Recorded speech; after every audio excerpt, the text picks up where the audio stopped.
Happy Saturday, and welcome to A Course in Miracles 365, Awakening to Love. I'm your host, Tomás Garza, and let's have a little bit of fun here today. Whether you are catching me live right now on Enlightened World Network or my personal page, my personal Facebook page, or whether you're catching the replay, tell us where you're tuning in from. This is always fun. We have had people on this live stream literally from all over the world, and that's so much fun to see where everyone is. And it's a big international crew. So yeah, just drop this in the comments here.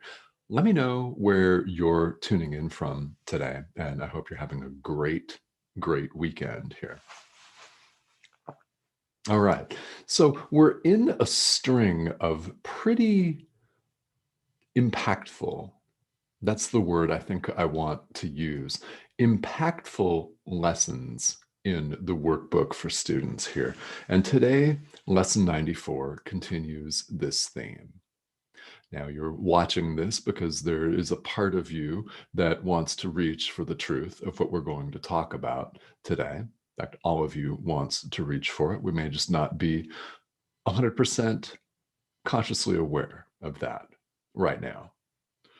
So the idea for today, I am as God created me.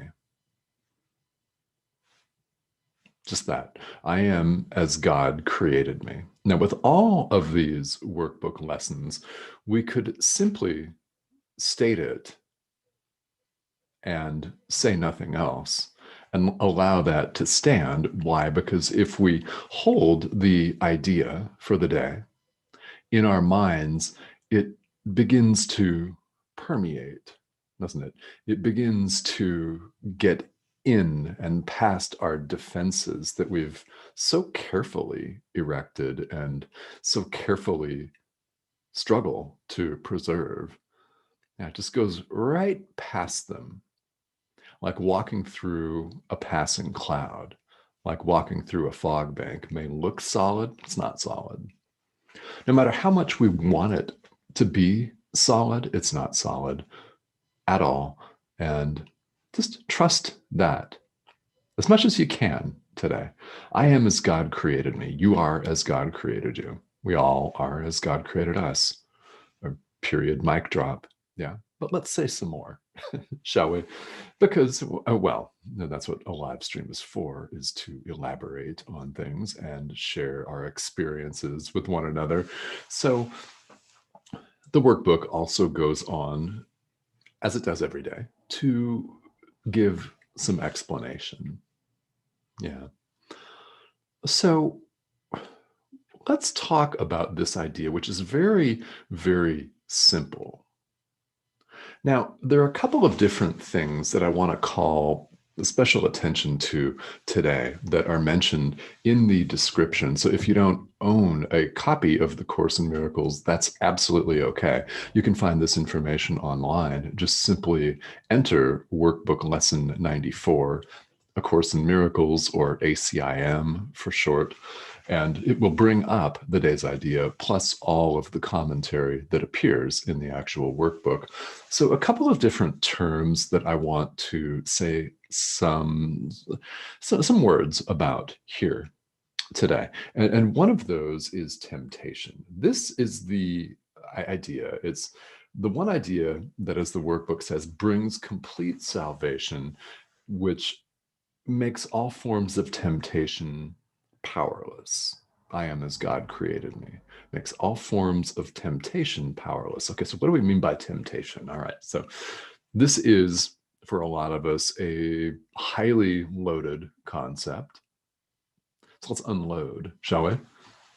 It's a highly loaded concept. It's full of meaning that has been ascribed to it by society, no matter what part of the world you're from. It is something that has been handed down in written and unwritten edicts and social mores for all of us. And temptation, we think of temptation as falling prey to something really bad.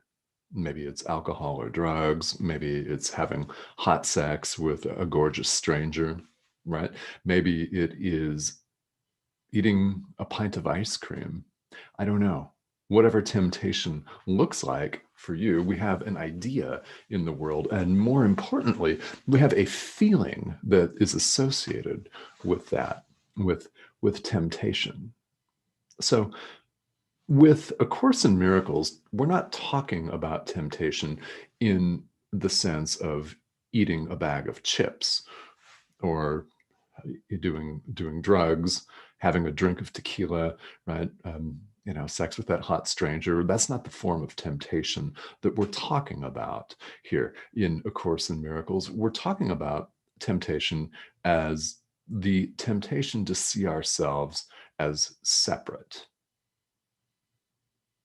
Temptation to see ourselves as separately existing beings who are not, in fact, one with everything and everyone, who are running around having our own separate experiences, going to war with each other, doing pitched battle, annoying one another, aggravating one another on purpose or without meaning to.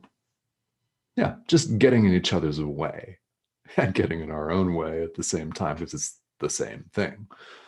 So that's what the Course means by temptation, is temptation to see yourself as something other than you are. You are as God created you, not anything else that you may ascribe to yourself. Also, the Course, and in this lesson, talks about idols, and we're not talking about the golden calf here. We're not talking about a statue made of gold or made of brass or any other kind of object. That's not what A Course means by an idol. An idol is anything that we cling to try to prove our separate existence, such as a physical body, such as a car, right? Or a shirt, or a ring, a necklace, a physical possession. Yeah, if we're looking for our happiness in those things, that's what the Course means by an idol. Doesn't mean we're bowing down and prostrating to the golden calf. That's not what we're talking about. We're talking about a conscious choice, which for many of us, we have made unconsciously, of course, to identify with the ego. But consciously doing that is considered, in A Course in Miracles, worshiping an idol, right? And it doesn't have to be a graven idol or a statue or an image.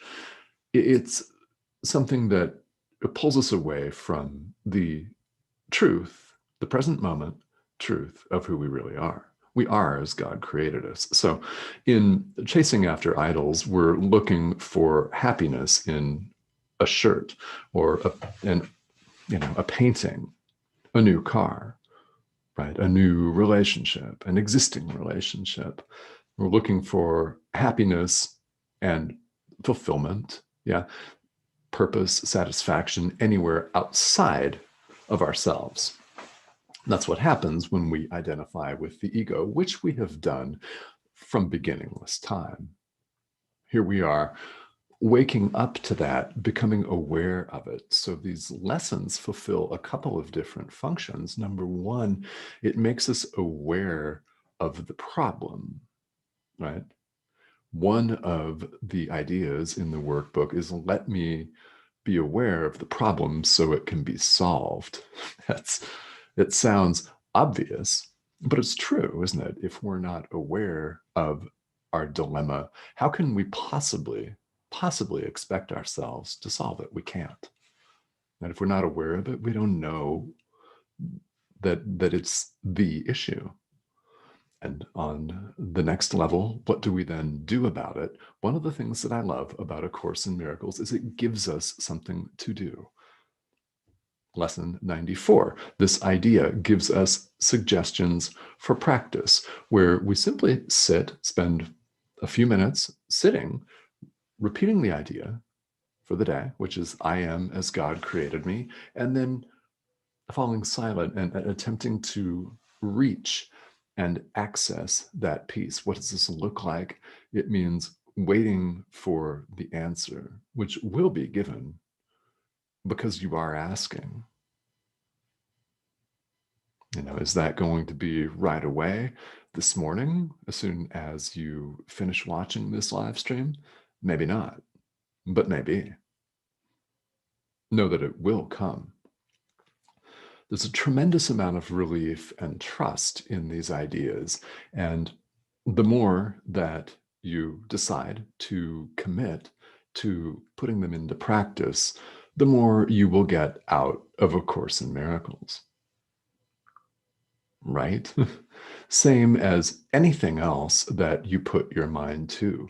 If the effort is there, if the decision is there, then the results will also be there. How soon? Well, it depends. Really, we can't say whether we're going to experience total enlightenment in the next 5 minutes or not. No, it would be a beautiful thing indeed if I were able to tell you that you would, but I can't tell you that, right? We don't know. We don't know, but what we do know is we have the free will and the power and the capacity to choose right now in the present moment.